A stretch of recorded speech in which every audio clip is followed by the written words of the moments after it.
Hey everyone, how are we doing? And welcome back to another episode of Sakamoto Days Chapter Review. Today we're going to be going over chapter 178, fully focusing on the return of Kindaka to the protagonist group and how that is going to affect us going forward. If you haven't already, make sure you hit that like button, subscribe to make sure you don't miss any future Sakamoto Days reviews, and potentially catch any other manga that you might be reading weekly. So the chapter kicks off with Kindaka confirming to be our new master, kind of.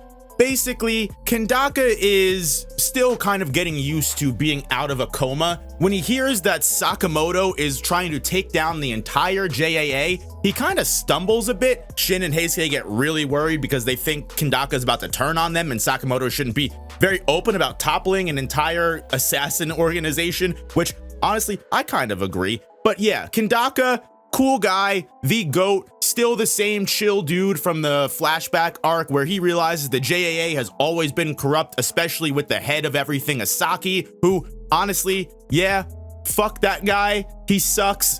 Kindaka admits that, hey, you know what, I can definitely help you take down the JAA, but I'm not going to be able to help train you, Sakamoto. Sakamoto, you were the best assassin in the world. You have to remember that. You were in peak condition at one point, better than all of these people that you're currently fighting. So honestly, there's really nothing more that Kindaka is going to be able to teach Sakamoto. Now, Shin, Heisuke, they're both rookies. Not really, they've been through a lot throughout the series, but still they haven't been pushed to order level. I think the exhibition arc really showed that when Shin was going up against Haruma. While Shin is tenacious, has good strength, and has honestly gained so many more powers going forward to the point that now he's basically got cursed speech. He just needs to learn how to aim it a little bit better. Shin undeniably still has growth potential. Same with Heisuke. Heisuke's bullet ricochets are awesome. He actually did really good against Kamihate. The truth is, while Kindaka can definitely teach Shin and Heisuke stuff,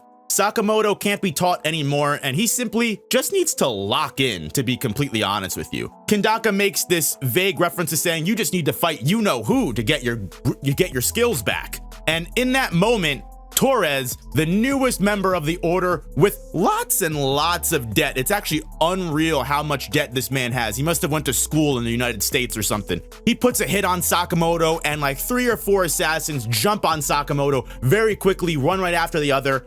Obviously, Sakamoto handles all of them very quickly, and Torres shows up right afterwards, admitting that actually he wanted Sakamoto to kill all of those people because the more people that Sakamoto kills, the higher that his bounty will go, and the higher that Sakamoto's bounty will go, the closer Torres will be able to get of paying off his debt. Because the truth is, 1 billion yen is only a fraction of what Torres has racked up in his years. The one thing that I do want to mention that is very much apparent in this moment, because we go right from Sakamoto talking to Kindaka to Torres and his hitmen group jumping Sakamoto, and then suddenly Kindaka, Shin, and Heisuke are just nowhere to be seen. It's very weird, and I think it brings me to one of the most important things that I want to touch on in regards to Sakamoto Days as a whole right now. The pacing has been very weird, to say the least. I don't know if I'm the only person that has realized this.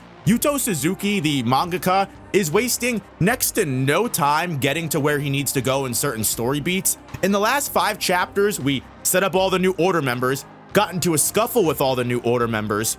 Kindaka wakes up. Kindaka says he'll train some of us, and then immediately Torres jumps into the fight, and Sakamoto is now fighting against this Torres guy. So I think this all kind of started at the end of the exhibition arc, right? Where the exhibition arc was going great. It was honestly one of the best arcs of Sakamoto Days that I've seen going forward. I was bought in completely and invested. And then randomly, when it seems like we're setting up Osaragi versus Kumanomi, we killed Carolina Reaper, Shishiba was getting messed up. There were so many things that were about to happen, and then the arc kind of just ended abruptly, weirdly. There really wasn't much of a conclusion. Takamura jumped in. We had that big fight with Takamura. Uzuki stole Takamura's personality, and then the arc just kind of ended. And since then, it's felt a little weird. I'm not sure if Shonen Jump is breathing down Yuto Suzuki's neck recently, which I don't know why. The fact that Jujutsu Kaisen and My Hero Academia are about to end Sakamoto Days is like one of the best series going on right now. Why are you rushing it? Why are you potentially holding the axe in front of this guy's face when he's about to literally be your next best running series? I'm telling you, I don't think there's anything that compares to Sakamoto Days besides Kagurabachi. Long story short, without ranting too much about it, I'm definitely still interested to see where this arc goes and what Yuto Suzuki plans to do with this moment in Sakamoto's history. Sakamoto realizes the best way to train is to fight order level members like Hindaka was telling him, and it seems like we're about to get into deep cut fight with Sakamoto and this new order member Torres. How do you guys feel about the pacing of Sakamoto Days? Do you guys feel like it's a little weird, or is it just the me thing? Let me know in the comments. Hit that like button if you enjoyed the review, and make sure you subscribe so you don't miss any future reviews on not just Sakamoto Days, but any other manga that you might be reading weekly. And don't forget to check out the main content channel if you want to see some other type of stuff. I'll see you guys in the next one. Peace.